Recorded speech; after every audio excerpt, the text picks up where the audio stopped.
The simple message that I want to convey today, that we should remember, that members of Congress should remember, that policymakers should remember, is don't mess with the internet. The president last week came out for the FCC treating the internet as a public utility.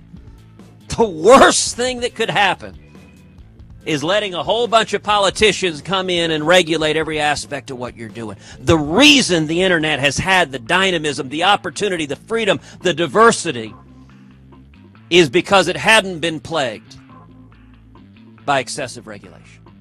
This is regulated by Title II.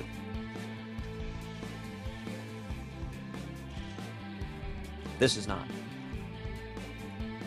Your smartphone, the internet, the apps, all of this is outside of Title II. The innovation is happening without having to go to government regulators and say, "Mother, may I?" Contrast taxi commissions in every city to Uber and Lyft. Just cities all over the country have taxi commissions. Name one taxi commission that has introduced any significant consumer improvements in decades. What happens when government starts regulating a service as a public utility? It calcifies everything. It freezes it in place. The government shouldn't be picking winners and losers between them.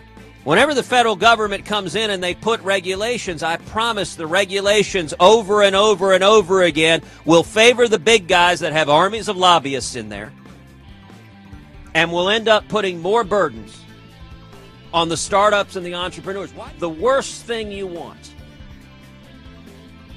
is for 5 unelected bureaucrats in Washington to take charge of regulating the internet as a public utility.